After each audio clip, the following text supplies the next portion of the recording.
जाफराबाद तालुक्यातील विठोरे पितापुत्रांनी पुन्हा एकदा क्रीडा क्षेत्रात नवा इतिहास रचला आहे। पुणे जिल्ह्यातील ओझर येथे झालेल्या बर्गमॅन आयरनमॅन स्पर्धेत जाफराबादचे रहिवासी व राज्य उत्पादन शुल्क विभागात दुय्यम निरीक्षक म्हणून कार्यरत रमेश विठोरे यांनी तब्बल 7 तास 31 मिनिटे 10 सेकंदात तिसऱ्यांदा किताब पटकून हॅट्रिक केली आहे। तर त्यांचा 17 वर्षीय मुलगा प्रणव विठोरे याने प्रथमच ऑलिम्पिक डिस्टन्स बर्गमॅन स्पर्धा 3 तास 50 मिनिटात पूर्ण करून वडिलांच्या पावलावर पाऊल ठेवत किताब मिळवला।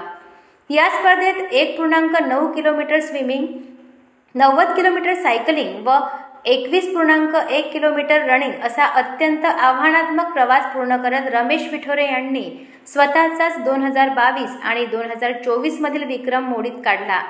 त्यांनी यापूर्वी डिंबे डॅम, भीमाशंकर आणि कोल्हापूर येथे हा किताब पटकावला होता।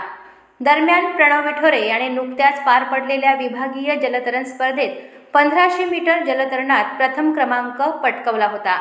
त्यानंतर अवघ्या 4 दिवसांनी बर्गमॅन स्पर्धेत आयरनमॅन किताब मिळवून आपल्या दमदार कामगिरीची पुनरावृत्ती केली।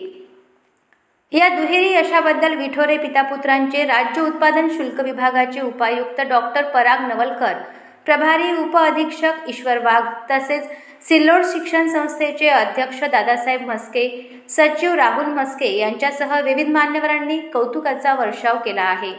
विठोरे पितापुत्रांनी चिकाटी, शिस्त आणि जिद्दीच्या जोरावर जाफराबादचे नाव राष्ट्रीय पातळीवर उज्ज्वल केले आहे।